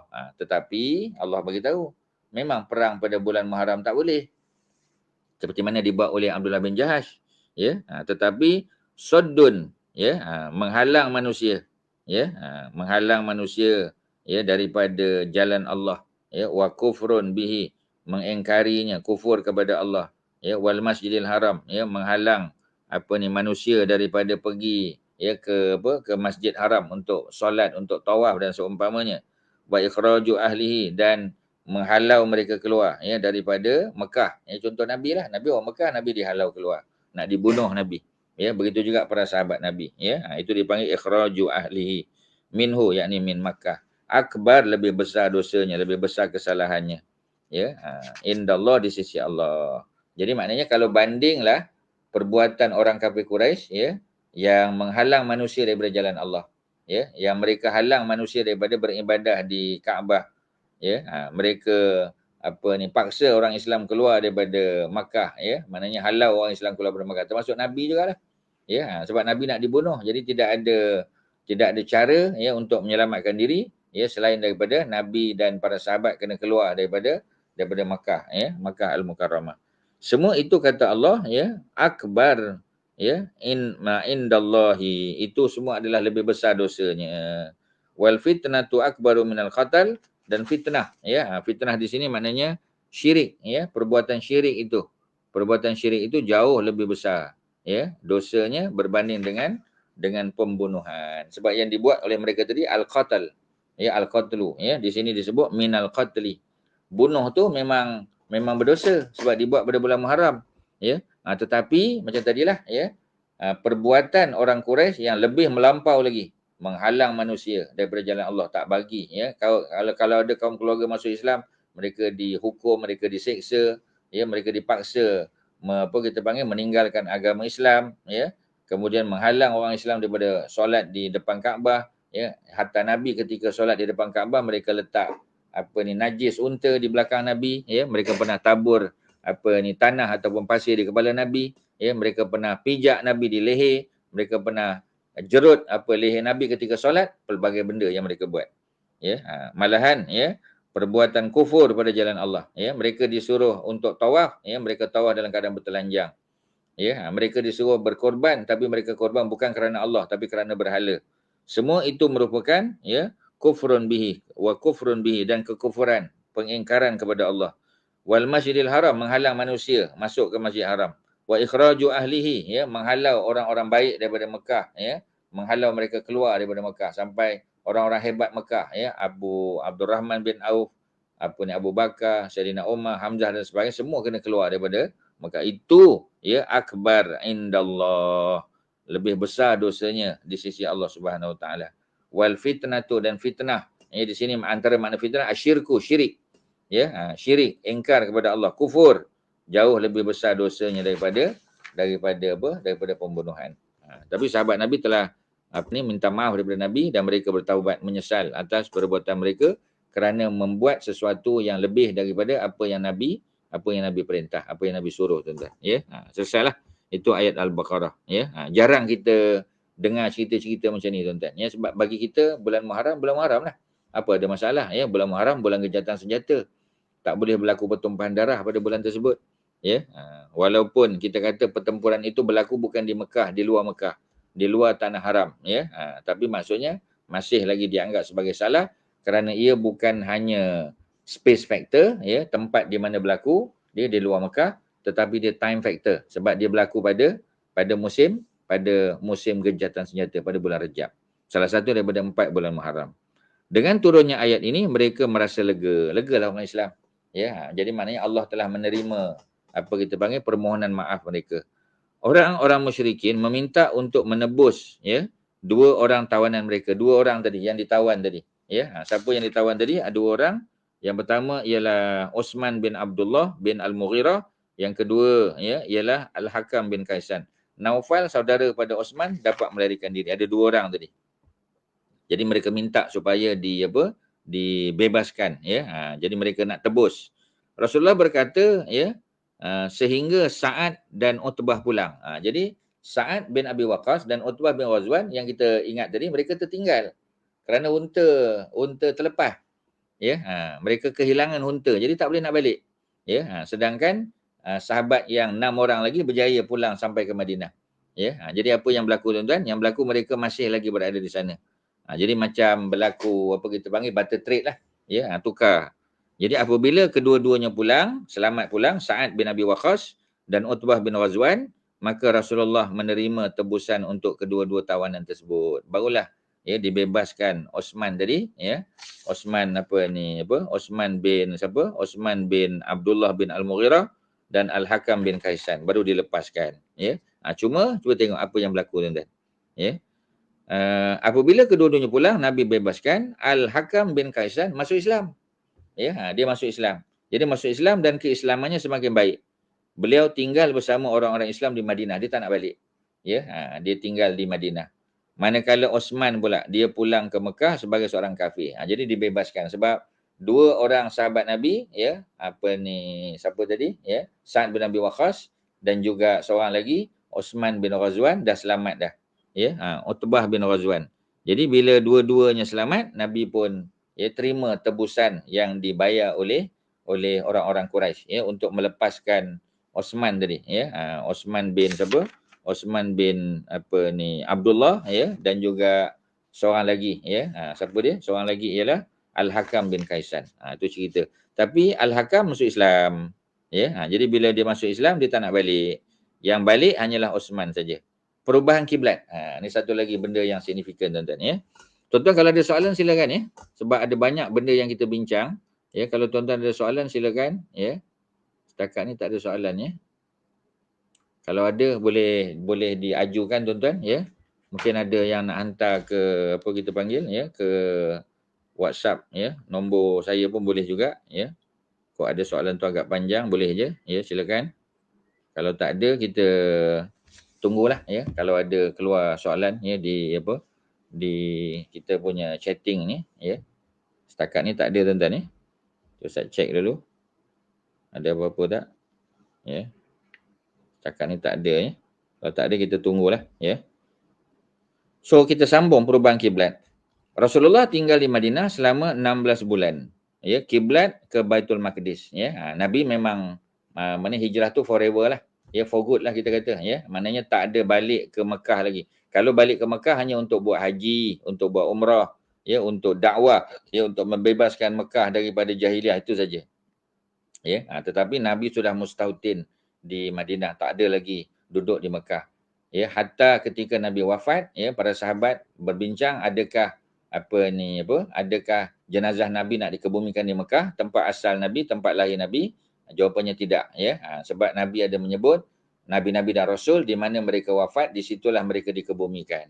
Ya, itu kita dah faham dah cerita tu. Sebab tu Nabi dikebumikan, dia tidak di Baqi'. Baqi' walah dekat saja. Kerana Nabi meninggal di rumah Aisyah, di bilik Aisyah, ghurfah Aisyah, ya, ataupun hujrah Aisyah. Ya, sebab kamar-kamar isteri Nabi ni kita panggil al-hujurat. Ya, kamar-kamar yang kecil, bukan rumah pun tuan-tuan, kecil sangat. Nabi solat, ya, ketika solat malam di rumah, ya, ketika Nabi nak sujud, Nabi terpaksa kuis kaki Aisyah nak menunjukkan bilik tu kecil sangat tuan-tuan. Jadi itulah, ya, tempat Nabi tinggal, dan rumah Aisyah itu berada betul-betul di sebelah Raudah, yakni Masjid Nabawi pada masa dulu, ya. Masa sekarang pun sama. Tapi dah tak jadi rumah Aisyah lah, sebab ada jenazah Nabi dikebumikan di situ. Abu Bakar di situ, Omar juga di situ, tuan-tuan, ya. Kita dah tahu ceritanya. Okey, jadi 16 bulan yang pertama, 16 bulan, ya, 16 bulan yang pertama. Jadi maksudnya, ya, setahun 12 bulan, campur 4 bulan lagi, hampir setahun setengah. Ya, Nabi punya kiblat masih ke Baitul Maqdis. Ketika, ya, kita panggil, ya, ketika Nabi menghadap ke Baitul Maqdis, sudah tentu Nabi rasa tak selesa. Ya, kerana orang-orang Yahudi juga menghadap ke Baitul Maqdis. Dan orang-orang Yahudi menyindir. Ya, bawa ajaran baru, bawa agama baru, tapi kiblat kami. Ya, mereka dah mula menyindir dah. Jadi sekiranya Allah menjadikan Mekah sebagai kiblat, itulah yang Nabi suka. Ya. Baginda kerap kali mendongakkan mukanya, kepalanya bila Nabi solat. Kita tahu solat kita tak boleh pandang atas lah. Ya. Jadi patutnya kita pandang depan ataupun pandang tempat sujud. Memanglah tak mesti pandang tempat sujud, tuan-tuan, ya. Tapi biasanya lebih mudah untuk mendapat khusyuk kalau kita melihat tempat sujud, sebab kita tak boleh tutup mata. Tutup mata makruh hukumnya, tuan-tuan. Imam Al-Ghazali pun sebut, ya, solat yang tutup mata tu, ya, menyebabkan kita jadi khayal. Kita jadi teringat benda-benda lain, ya. Itu sudah tentu menyebabkan kita hilang fokus. Ya, jadi sebab tu disarankan kita memandang ke depan saja atau melihat tempat sujud. Kalau ada Kaabah depan, pandang Kaabah boleh pahala. Kalau tidak, ya, pandang tempat sujud. Tapi tak disuruh kita pandang kiri kanan atas bawah, tak boleh. Mendongak tu tak boleh, tuan-tuan. Tapi sebab apa Nabi dongak? Sebab nak minta perhatian daripada Allah Subhanahu Wa Taala. Ya, sebab tu dalam surah Al-Baqarah ayat 142, 143, 144, ya, Nabi sebut, ya, Allah sebut. Allah kata qad nara taqalluba wajhika fis sama. Ya, sesungguhnya kami telah melihat wahai Muhammad, taqalluba wajhika fis sama, ya. Maknanya engkau mendongak, ya, taqallub ni mana atas ke bawah. Atas ke bawah, taqallub ni, ya, kalau kipas tu kita kata oscillate ke kiri dan ke kanan, ke kiri ke kanan, ya, oscillating. Ya, tu kita panggil, ya, istilah taqallub tadi, ya, atas bawah atau kiri kanan, ya. Jadi Allah kata qad nara, sesungguhnya kami telah melihat, ayat 144 surah Al-Baqarah. Ya, taqalluba wajhika fis sama. Ya, mendongaknya wajahmu ke langit. Ya, jadi Allah Subhanahu Wa Taala, ya, ayat 142 sampai 144 cerita tentang pertukaran kiblat, tapi fokus ayat yang Ustaz sebut tadi ayat 144, tuan-tuan, ya, surah Al-Baqarah. Jadi dari segi kita panggil, ya, dari segi perbuatan Nabi itu sepatutnya tak boleh. Ya, sebab kita tak disuruh mendongak ke langit, ya. Kita disuruh menghadap ke depan ataupun ke tempat sujud. Ya, walaupun, ya, hadis-hadis yang cerita tentang benda tu adalah perbincangannya, tuan-tuan. Ya, tapi makruh tutup mata. Ya, pandang kiri, pandang kanan tu dah tak fokus. Ya, jadi fokus tu ke satu arah. Macam kita driving kan, ya. Kita fokus ke depan. Kalau melainkan ada keperluan, barulah kita tengok kanan kiri. Tapi kalau tak ada, cukup kita menghadap ke depan. Kalau solat, ya, tengok tempat kiblat. Ya, sebab tu disarankan kita berbuat demikian supaya dapat khusyuk. Ya, di samping kita menghayati apa yang kita baca. Okey, ya. Jadi perbuatan Nabi taqallub wajhika fis sama', ya, Nabi mendongak ke langit itu semata-mata untuk, ya, berdoa minta supaya Allah ubah arah kiblat. Ketika baginda sedang solat, ya, sedang mengerjakan solat, sebahagian kata asar, ada yang kata zuhur, ya, Allah mewahyukan ayat yang menunjukkan perubahan kiblat. Ya, qad nara taqalluba wajhika fis sama', ya, fawalli wajhaka syatral masjidil haram, ayat 144. Ya, maka sekarang hadapkanlah, fawalli wajhaka, maka hadapkanlah wajahmu syatral masjidil haram, ke arah Masjid Haram. Ya, jadi sukalah kami, seronoklah Nabi. Ya, sebab Allah telah perkenankan permintaan atau kemahuan baginda. Ya, maka Nabi pun mengubah arah kiblat dan para makmum juga berbuat demikian. Jadi Nabi, ya, Nabi apa kita panggil, ya, bergerak ke kanan lah sepatutnya, kanan. Ya, bergerak ke kanan. Ya, bergerak 180 darjah. Ya, 180 darjah supaya kiblat Nabi daripada utara, sebab Baitul Maqdis di utara Madinah. Ya, Nabi kena 180 darjah untuk menuju ke mana tuan-tuan? Menuju ke Kaabah. Kaabah berada di selatan. Ya, jadi Nabi apa? Nabi bergerak, ya, ke kanan, diikuti oleh para sahabat. Ya, bergerak sedikit demi sedikit lah. Ya, sampailah, ya, 2 rakaat terakhir menghadap ke Kaabah. 2 rakaat pertama menghadap ke Baitul Maqdis. Ya. Dan solat itu adalah solat di waktu siang, maknanya bukan solat subuh pasti, bukan solat maghrib, sebab solat subuh dan maghrib 2 dan 3 rakaat, ya. Dia berlaku pada solat 4 rakaat. Maknanya either zuhur ataupun asar, ya. Itu perbincangan para ulama, ya. Jadi Nabi berbuat demikian, makmum ikut. Peristiwa ini menjadi sebab kepada murtadnya sebahagian muslimin yang lemah imannya. Ada murtad, tuan-tuan. Ya, ada nota kaki, tidak ada seorang perawi sirah dan tidak kita panggil dinakalkan daripada seorang sahabat pun berlakunya kemurtadan sebahagian muslimin disebabkan peristiwa perubahan kiblat. Jadi ada isu lah kat sini, ya. Kata Syekh Muhammad Khudri Beg, ada orang yang murtad, ya. Tapi kalau kita ikut pada pentahqiq, ya, editor kitab ni, ya, kalau tuan-tuan tengok di depan ada tahqiq kitabnya oleh Syekh Samir Ahmad Al-Attar, ya, beliau yang cek, ya, kesahihan hadis, ya, authority hadis, ya, beliau yang buat takhrij hadis. Takhrij tu maknanya buat editing pada hadis, ya, tentukan hadisnya ada dalam kitab mana, siapa perawi dia, siqah ataupun tidak, ya, reliable or not, ya. Jadi semua tu itu kerja editor hadis, ya. Beliau lah yang akan menentukan dia punya sources of references.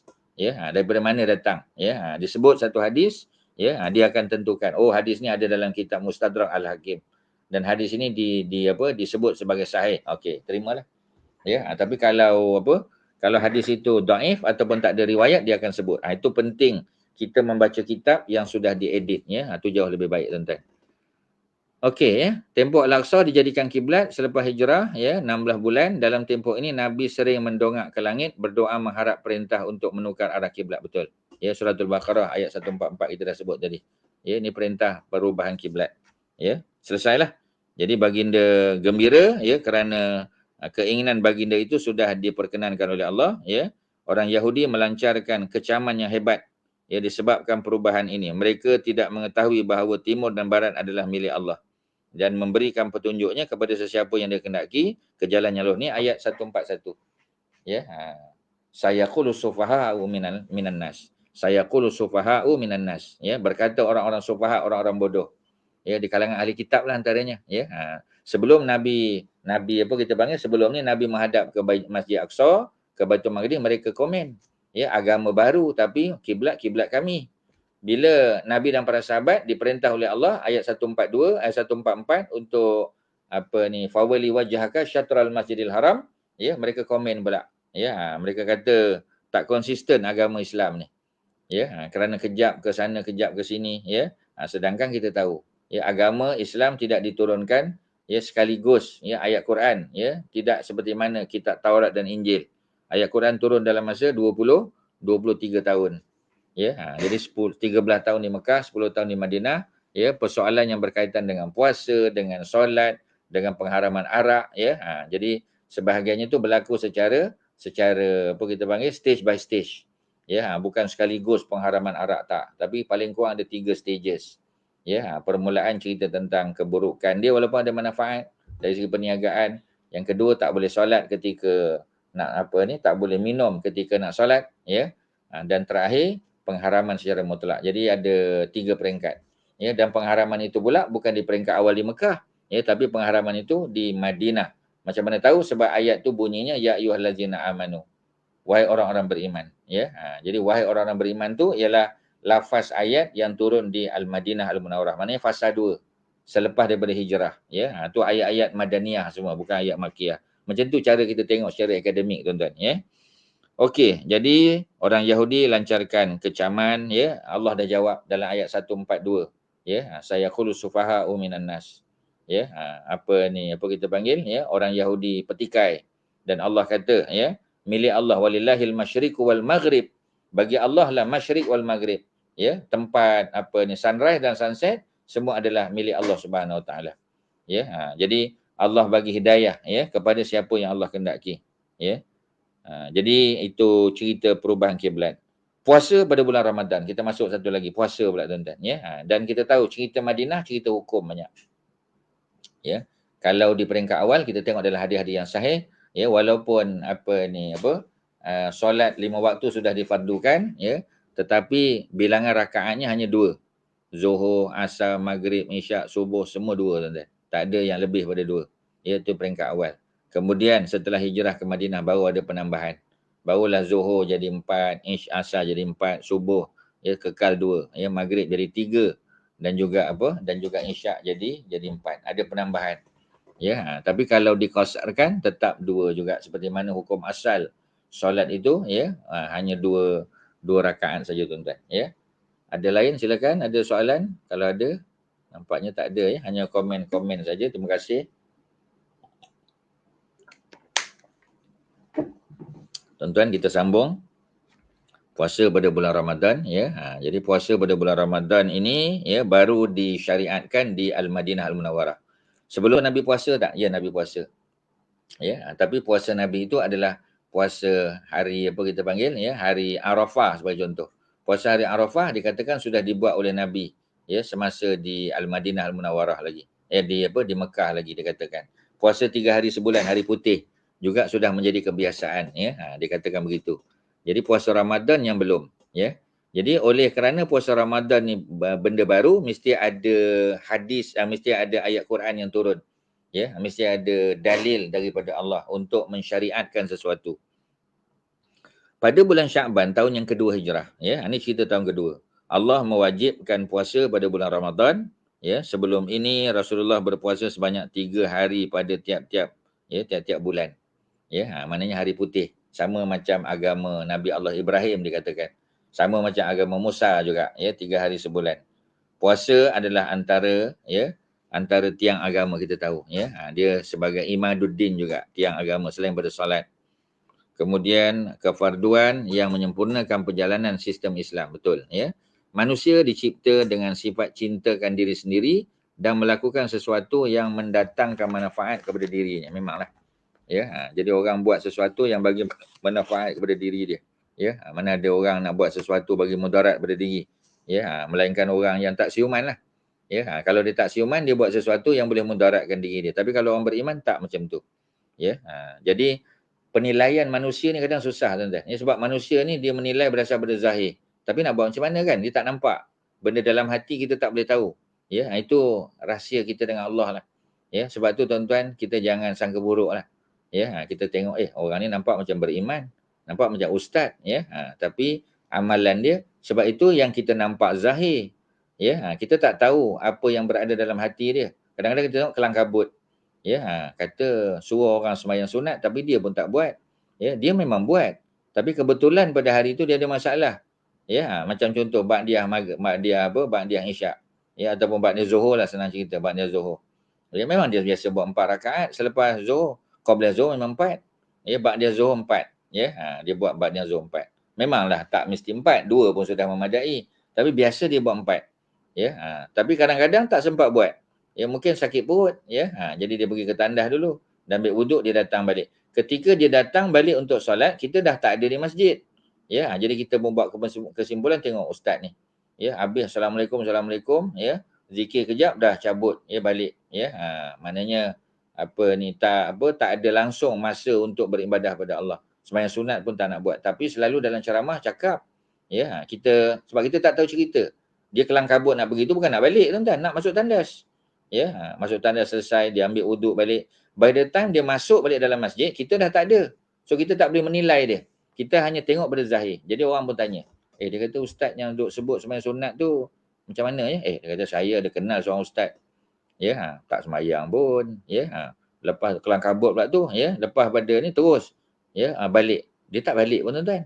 Kita tak perasan masa kita lalu kawasan parking, kereta ustaz tu masih ada kat situ lagi tuan-tuan. Maknanya dia tak balik. Kita ingat dia balik, dia tak balik. Ya, tapi nak buat macam mana? Sebab manusia hanya menilai berdasar pada zahir dan dia ada sangka-sangka buruk. Memang susah tuan-tuan. Tapi macam itulah kehidupan. Ya, manis kehidupan tu duduk kat situ lah. Ya, sebab ada orang sangka buruk pada kita, ya. Dan mana-mana kita boleh betulkan, kita betulkan. Dan of course dia akan ambil masa tuan-tuan. Ya. Okey, di Facebook, ya, terima kasih. Sebelum perintah puasa Ramadan, Nabi puasa 3 hari setiap bulan memang. Ya, even Arafah pun ada yang kata begitu tuan-tuan. Ya, puasa pada 9, ya, pada 9 apa? Pada 9 apa ni Zulhijjah itu sudah menjadi kebiasaan. Ya, sebab Arafah itu merujuk kepada harinya. Ya, bukan pada tempat. Kalau tempat kita panggil Arafat. Arafat itu tempat. Tapi kalau Arafah itu masa. Ya, 9 Zulhijjah. Tidak mesti 9 Zulhijjah di Malaysia sama dengan 9 Zulhijjah di Arab Saudi. Ya, kerana Arab Saudi, ya, dia zon waktu yang berbeza. Jadi di Saudi pun tengok anak bulan, di tempat kita pun tengok anak bulan. Jadi kalau kita tengok anak bulan tak nampak, di Saudi nampak, ya, kita ikut pada pengiraan, ya, ulama ilmu falak kita di Malaysia. Dia macam tu tuan-tuan. Ya, dia bukan ditentukan oleh wukuf di Arafah. Ya, sebab wukuf memang di Arafah saja. Sebenarnya wukuf di Arafat. Ya, puasa pada hari Arafah. Ada beza. Satu Arafah dengan tak marbutah, angin ra, ya, fa tak marbutah, satu lagi Arafat. Ya, ain ra fa alif tak, ya, tak maftuhah. Ada beza tuan-tuan. Ya, sebab linguistik memang macam tu. Ya, kita kena betul-betul peka, sensitif dengan perbezaan walaupun satu huruf atau dua huruf. Ya, itu kalau ustaz boleh detailkan. Sebab tu ingat lagi kepada tadi ustaz kata anak-anak kita yang bagus, ya, maknanya linguistic minded, tu kita kena dedahkan dia pada bahasa Arab. Bagi dia belajar betul-betul kuasai bahasa Arab dengan baik, ya, dia boleh baca Quran faham, dia boleh cerita kat orang lain, ya, dia boleh baca kitab dengan betul, ya, barisnya betul. Tidaklah nanti bila baca salah baris. Baca Quran tak apa ada baris. Baca hadis tak ada tuan-tuan, ya. Bimbang takut nanti dia buat kesilapan. Okey, ya, balik pada puasa. Jadi puasa di antara tiang agama kita dah sebut manusia diciptakan, ya, untuk cinta diri, betul, ya, kita pun dah sebut juga. Oleh itu mereka memerlukan dorongan untuk mendorong membantu mereka yang lemah dan tidak mampu. Ya, memang kita membantu golongan miskin, betul. Ya, kita simpati pada mereka. Tetapi kalau kita boleh merasai kelaparan mereka, tu jauh lebih baik tuan-tuan. Ya, hanya dengan berpuasa baru kita dapat, ya, baru kita dapat apa? Baru kita dapat dia punya feeling tu tuan-tuan baru dapat, ya. Baru kita dapat the feel tu, ya.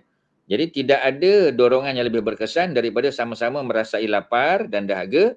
Ini kerana dengan merasai kedua-duanya melalui puasa yang dilakukan akan melembutkan hati dan mendidik akhlaknya. Dengan itu mereka dengan mudah, ya, akan menghulurkan bantuan. Ya, jadi dia punya dia punya dorongan tu datang bila kita berpuasa. Zakat fitrah, ya. Oleh sebab itu juga Allah mewajibkan zakat fitrah selepas berpuasa. Ada zakat fitrah, ya. Dengan itu kamu akan melihat manusia mengeluarkannya dengan jiwa yang pemurah dan kasih sayang yang benar, ya. Sebab itu bila di Selangor sebagai contoh, ya. Jadi dia punya zakat fitrahnya RM7 satu kepala. Ya, tapi kita dah tahu dah, ya. Dalam Selangor dia ada RM7, ada RM14, ada RM21. Ada 3 kategori. Ya, itu balik pada keimanan kita lah tuan-tuan, ya. Orang yang makan nasi, ya, daripada beras yang sekitar harga RM7, dia bayar RM7 lah. Ya, tapi kalau dia makan yang berkualiti tinggi, bagi RM14. Ya, kalau dia makan quinoa sebagai contoh, ya, ganti pada nasi, ya, RM21 atau lebih. Ya, jadi dengan berpuasa, ya, dia punya keinginan dia untuk menyumbang atau untuk membayar zakat fitrah, ya, menurut keimanan dia tu lebih terserlah tuan-tuan. Ya, pasal puasa tu mendidik jiwa dia supaya berlaku jujur. Ya, maknanya kalau tak ada siapa nampak pun tetap dia puasa, dia tak minum, dia tak makan, dia tak curi-curi, tak ponting. Kita kata, ya. Sebab apa? Ya, sebab puasa itu sudah mendidik dia, sudah melembutkan hati dia. Dengan itu mereka dengan mudah akan mengeluarkan bantuan, ya. Dengar, ya, mereka akan bantu. Bukan sekadar yang wajib, yang fardu macam zakat fitrah, ya, malah bayar mengikut, ya, harga beras yang dia beli tuan-tuan.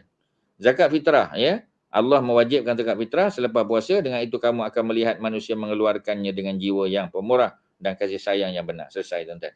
Ya, jadi kalau kita boleh sebut sikit lagi zakat harta, ya. Ada sikit lagi sebelum kita tamatkan bab ni, masuk peperangan Badar Al-Kubra. Pada tahun kedua Hijrah, zakat harta diwajibkan. Sebelum tu tak ada zakat harta lagi. Ya, macam sekarang kita bayar zakat pendapatan, ya. Zakat pendapatan. Kalau nak kira by right dalam mazhab Syafi'i tak ada zakat pendapatan, tuan-tuan. Ya, zakat yang ada zakat pertanian. Kalau orang bertani keluar zakat. Ya, kalau orang beternak keluar zakat. Ya, ataupun orang yang apa kita panggil buat apa ni, terlibat dalam pelombongan bahan-bahan galian, ya, emas dan sebagainya, itu keluar zakat.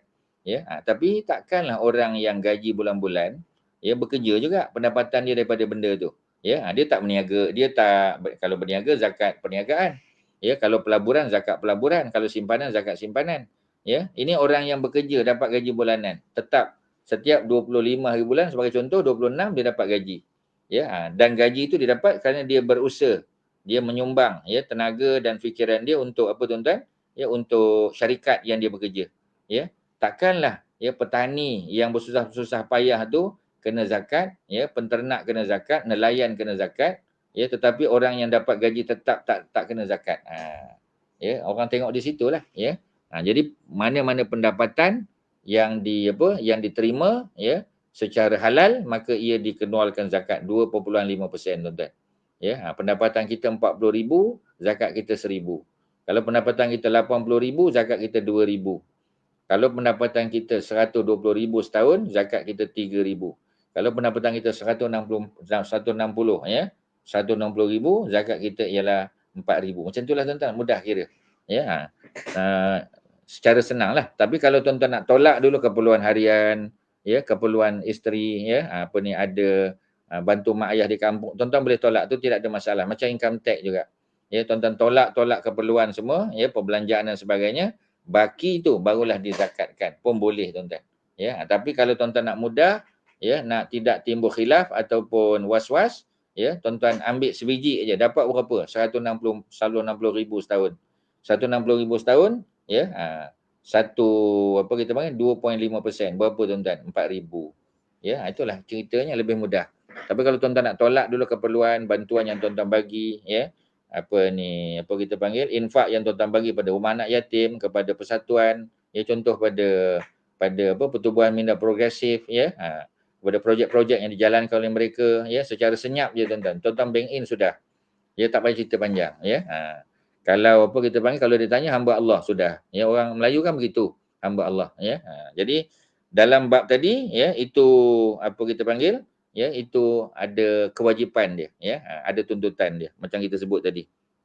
Okey, ya, orang kaya, ya, ambil daripada harta orang kaya tanpa mendatangkan kemudaratan, ya, kepada mereka yang ni orang kaya. Memanglah yang dia ambil itu bukan 50%, bukan 25%, 2.5% sahaja, tuan-tuan.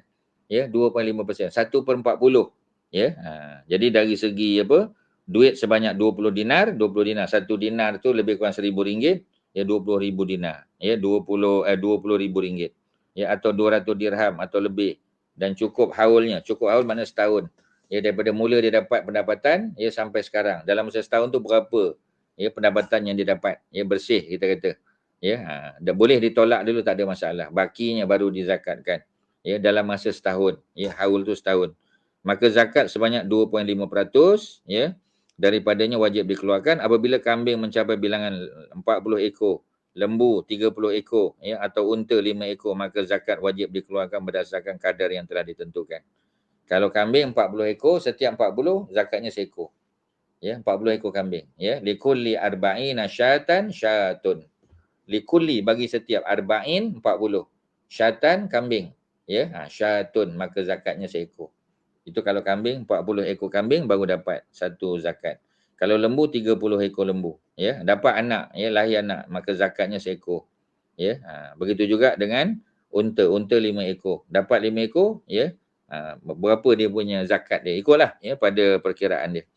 Maka zakat wajib dikeluarkan berdasarkan kadar yang telah ditentukan. Di antara jenis zakat harta yang lain ialah zakat perniagaan, ya, dan hasil tanaman. Semua zakat tersebut hendaklah dikutip oleh pemerintah dan dibahagikan kepada mereka yang layak menerimanya sebagaimana yang disebut dalam firman Allah. Kita boleh keluarkan secara personal, kita boleh bayar kepada badan-badan pusat pungutan zakat sebagai contoh. Ya, badan-badan apa ni sosial, badan-badan dakwah. Ya, tuan-tuan nak bayar pada PMP boleh, tidak ada masalah. Ya, mungkin dia apa PMP ya boleh keluarkan resit ya sebagai sebagai pengiktirafan ya, sebagai bukti bahawasanya memang apa ni zakat yang kita keluarkan ya ataupun sumbangan infak yang kita keluarkan tu kepada badan-badan yang sudah diterima pakai ya, sudah diiktiraf ya. Boleh mengeluarkan resit tu boleh digunakan untuk apa ni apa kita panggil ya, untuk income tax lah ya, untuk rebate dan sebagainya tuan-tuan ya. Okey, kita baca ayatnya. Auzubillahi minasyaitonirrajim. Innamas sadaqat, sesungguhnya sedekah di sini adalah apa ni zakat. Ya, sedekah terbagi dua. Ada sedekah wajibah zakat, ada sedekah masnunah sunat. Yang sunat tu infak biasa, derma. Yang pertama, mereka yang layak untuk menerima zakat lil fuqara, orang fakir. Yang kedua masakin. Fakir lebih susah daripada masakin.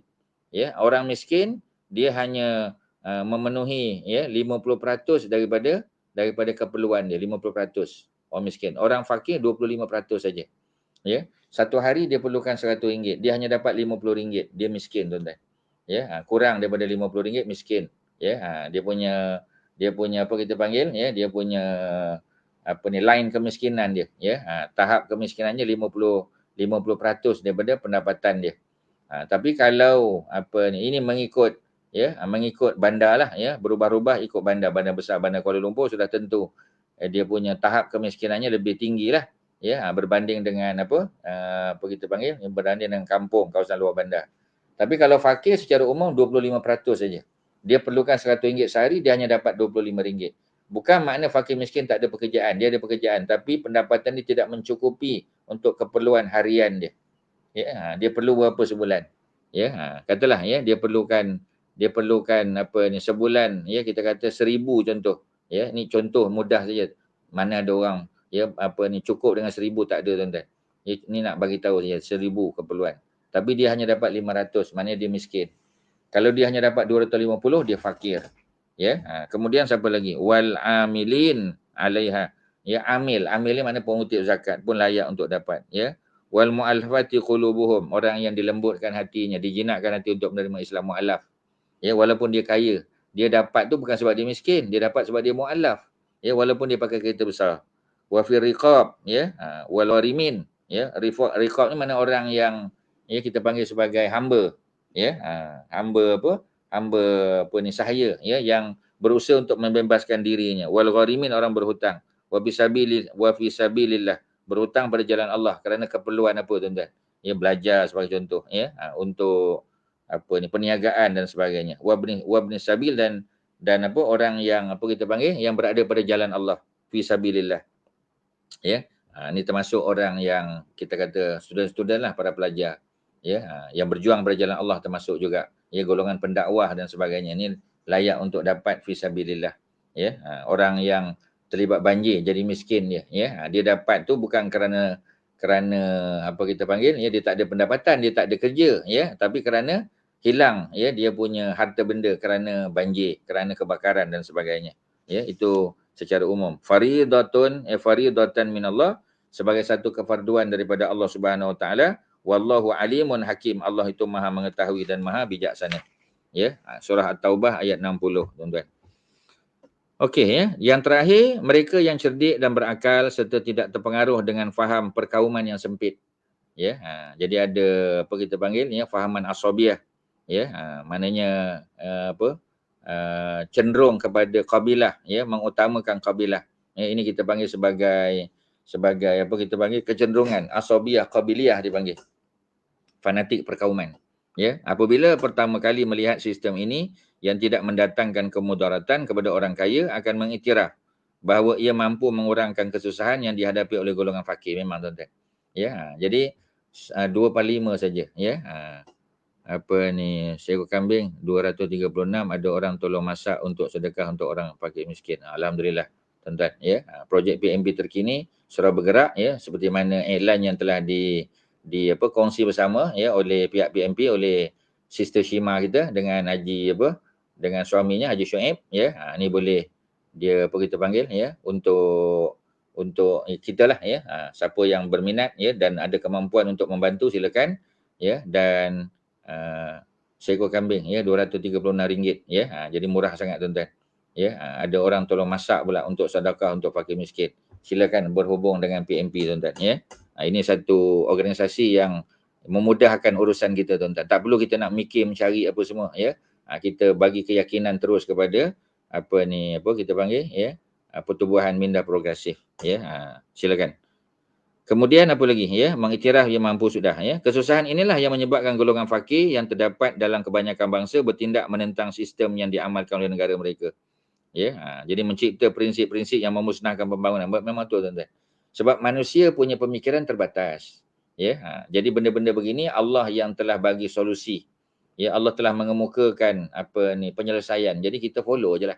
Ya, dan sudah tentu ya hukum dan keputusan daripada Allah itu yang terbaik tuan-tuan.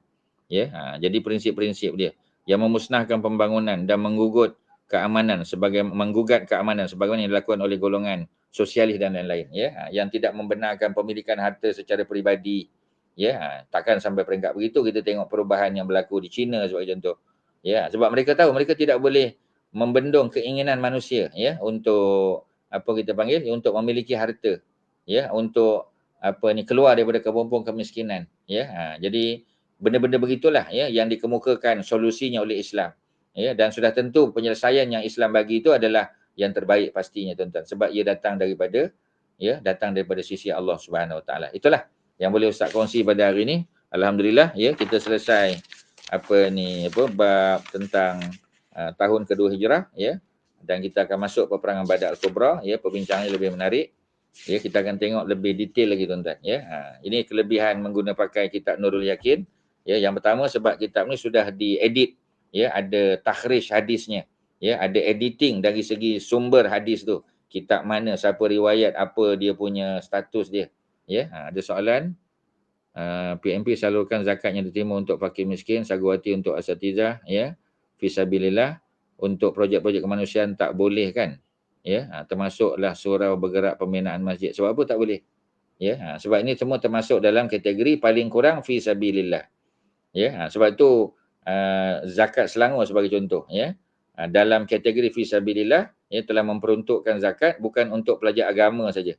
Pelajar agama lagi boleh lah tuan-tuan ya. Pelajar orang yang terlibat dalam bidang agama ya, dalam dakwah sebagai contoh, mereka boleh dapat duit zakat ya. Pada masa yang sama pelajar-pelajar yang menjurus dalam bidang lain ya. Contoh kita kata ya, pada pelajar-pelajar bidang perubatan sebagai contoh ya, kita memerlukan doktor pakar ya, pakar sakit puan, sebab ramai pakar sakit puan lelaki ya, jadi orang perempuan tak selesa of course ya. Jadi mereka ya memerlukan pusat-pusat rawatan yang mempunyai doktor-doktor pakar sakit puan di kalangan perempuan sendiri, muslimah yang beriman ya. Jadi ada duit zakat ya yang dikeluarkan untuk sponsor mereka belajar. Boleh tak? Jawapannya boleh. Ya, dia bukan bidang agama per se, bukan syariat, bukan Quran, bukan hadis, ya, bukan bahasa Arab, tetapi dia bidang lain, bidang-bidang yang bersifat fardu kifayah ya. Bidang kejuruteraan contoh, kejuruteraan komputer ya, kejuruteraan apa lagi kita panggil ya. Nak buat bidang kepakaran dalam fizik sebagai contoh ya, yang akan membantu proses melihat anak bulan contoh, dan apa sajalah, sama ada secara direct kepada agama ataupun secara tidak langsung pun dibenarkan tuan-tuan. Tapi kalau bidang-bidang yang tidak berkait ya, contoh bidang muzik, contoh bidang yang bersifat lara dan sebagainya, itu sudah tentu tak boleh lah ya. Jadi tidak ada masalah ya, projek-projek kemanusiaan boleh saja tuan-tuan. Cuma macam tadilah ya, kita kena bagi tahu ya bahawasanya projek ni untuk apa seperti mana PMP buatlah ya, pembinaan jambatan ya. Cuma kalau pembinaan jambatan ya ataupun pagar dan sebagainya, ini boleh digunakan pakai duit yang tidak patuh syarak ya. Contoh kita kata dulu kita simpan di bank konvensional, kita dapat kita dapat dividen, dan dividen tu tidak patuh syarak sebab bank tersebut telah invest pada kaunter-kaunter yang tidak patuh syarak. Boleh tak kita ambil duitnya? Boleh, tapi kita tak boleh guna untuk diri sendiri ya. Sekarang kita dah keluarkan duit kita, prinsipal kita dah keluarkan, masuk dalam bank Islam, masuk dalam bank-bank patuh syarak di mana-mana sekalipun ya. Kemudian dividen yang kita dapat tu selama ni kita ambil, kita buat calculation berapa, kita estimatekan, Dan boleh tak kita sumbang untuk pembinaan jambatan, ya, untuk boleh tuan-tuan. Duit-duit yang dianggap sebagai duit interest, ya, duit-duit riba dan sebagainya itu boleh diguna pakai. Kerana apa? Ya, kerana itu untuk public, ya, apa ni, keperluan apa, maslahat umum. Boleh, tak ada hal tuan-tuan. Ya, jadi apa kita panggil, ya, seperti mana di inilah disebut di Tanzania, ya, dalam apa kita panggil, ya, apa ni, peternakan, ya, dan banyak tempat lah. Ya, kalau kita tengok di tempat yang paling dekat di tempat kita ni Kampuchia. Ya, biasa banyak apa ni, program apa kita panggil, ya, program korban ni, ya, tak sebut nama syarikat lah, ya. Program korban, ya, korban dan juga akikah sepanjang tahun, ya, korban hanya pada musim korban lah, akikah sepanjang tahun. Dibuat di Kampuchia sebagai contoh. Ya, di Phnom Penh, di Siem Reap dan sebagainya. Masalahnya ialah orang Islam di sana tidak menternak binatang. Ya, jadi kita dah fikir lama dah, ya, supaya dibuat penternakan binatang orang Islam. Confirm akan ada orang Islam beli binatang-binatang tersebut untuk dibuat korban ataupun akikah setiap tahun. Ya, jadi sekarang ni kita terpaksa beli daripada orang bukan Islam. Jadi benda-benda macam ni kena dipikirkan. Ya, untuk generate income, ya, untuk memudahkan orang Islam di tempat-tempat tadilah, ya. Sudah tentu di Tanzania, di negara-negara luar di Afrika sebagai contoh, tempat yang jarang orang Islam datang itu lagi lebih memerlukanlah tuan-tuan. Ya, itulah, ya, benda-benda yang Islam kemukakan solusi, tidak ada masalah tuan-tuan, ya. Pada asnaf, ya, fi sabilillah, sebab ada 8, ya, 8 kategori. Asnaf fi sabilillah tu umum, ya, untuk menolong para pelajar walaupun bukan bidang agama, boleh. Ya, asalkan bidang tu memberi manfaat kepada umat Islam. Tidak mesti bidang syariah saja. Ya, pendakwah kita kata, ya, pendakwah secara umum. Termasuk mereka yang duduk sebagai kaunselor boleh dapat tuan-tuan. Kaunselor, ya, yang terlibat dengan kita kata macam apa ni, apa kita panggil, ya, apa yang trauma, ya, untuk apa banjir, ya, gempa bumi, tsunami Aceh dan sebagainya. So kita tak hantar ustaz-ustaz bantu, ya, untuk agama, tapi yang lain-lain, ya, sokongan dari segi psikiatri, dari segi psikologi dan sebagainya, kaunseling. Ini kita perlukan orang yang pakar dalam bidang tersebut dan mereka bukan ustaz. Boleh tak mereka dapat bantuan? Pasti boleh tuan-tuan. Sebab tujuan dia adalah untuk kebaikan masyarakat. Ya, untuk bina insan itu secara umum. Okey, terima kasih tuan-tuan. Ya, mudah-mudahan ada manfaat. Terima kasih PMP. Terima kasih tuan-tuan yang menggunakan soalan dan memberi pandangan yang bernas, ya. Mudah-mudahan ada manfaat amal soleh kita. Wassallallahu ala sayyidina Muhammadin wa ala alihi wasahbihi wasallam. Walhamdulillahirabbil alamin. Assalamualaikum warahmatullahi wabarakatuh.